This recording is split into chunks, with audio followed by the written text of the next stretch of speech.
నమస్తే టిఆర్ నిజం. నేను మీ తాళ్ళపల్లి రమేష్. ఇవ వార్త. ఈ రోజు నుంచి స్థానిక సంస్థల ఎలక్షన్లకు నామినేషన్ల ప్రక్రియ అయితే స్టార్ట్ అవుతా ఉన్నది.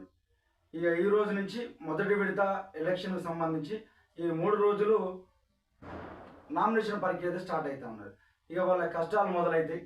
ఈ రోజు నుంచి సర్పంచ్ అభ్యర్థులకు కష్టాలు అయితే మొదలైతాయి. ఎందుకంటే ఇక ఏదో రకంగా ఓటర్ను ప్రలోభాలను పెట్టాలి, వాళ్ళను ఆకర్షించుకోవాలి. కాబట్టి నానా తిప్పాలు పడతారు. ఇది అర్థమవుతూ ఉంటుంది. ఒకసారి ఆలోచించుకోవాలి. ఇంకోటి, ఎన్నికల కమిషన్ వాళ్ళు ఇంకొక విషయం కూడా ఒక ఆలోచన చేయాల్సిన సందర్భం ఉంటుంది.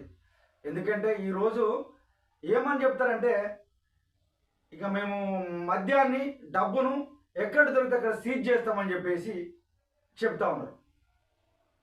అలాంటి వాటికి తావేమని చెప్పేసి చెప్తా ఉంటారు. కానీ ఒక విషయాన్ని అయితే, చిన్న విన్నపాన్ని ఎన్నికల కమిషన్కు టిఆర్ నిజం నుంచి చెప్పదలుచుకున్నాం. ఏంటంటే, ఈరోజు మందు ఎక్కువగా ఏరులై పారే సందర్భం ఆసన్నమైంది. కాబట్టి కొద్ది రోజులు ఈ మందును ఆపు చేయాలని చెప్పేసి గుర్తు చేస్తాను. మరి ఇది సాధ్యం అవుతుందా? ప్రభుత్వం దీనికి ఆలకిస్తుందా? ఒకసారి ఆలోచన చేయాలి. ఎందుకంటే ఈరోజు ఎక్కడ చూసినా మందు అమ్ముతారా, మందు దాపిస్తారా అనే బదులు కొద్ది రోజులు దాన్ని ఆపు చేస్తే బాగుంటుంది కదా.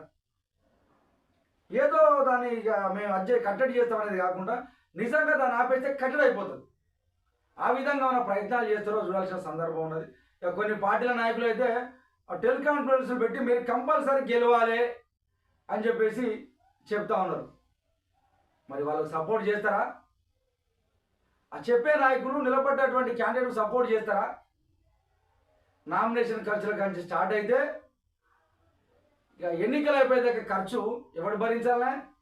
మీరు అక్కడ ఏసీ రూములలో కూర్చొని మీరు కంపల్సరీ గెలవాలి అని అల్టిమేటం జారీ చేస్తే అయితే అది కొన్ని పార్టీల నాయకులు అయితే కనీసం ఇప్పటి వరకు అధికారం అనుభవించలే. కార్యకర్తలుగానే మిగిలిపోయారు. లీడర్లు ఏమో పెద్ద పెద్ద కార్లలో ఏసీ రూములలో తిరుగుతారు. కార్యకర్తలు కనీసం వేసుకోవడానికి మంచి బట్టలు కూడా లేవు. ఆ దిశకు ఎందుకు అడుగులు వేస్తలేరు? ఆలోచించాలి. ఏదైనా పార్టీ నాయకులు చెప్తారు, కానీ మీరు ఆలోచించుకోవాలని చెప్పేసి టిఆర్ నిజం నుంచి గుర్తు చేస్తా ఉన్నాం.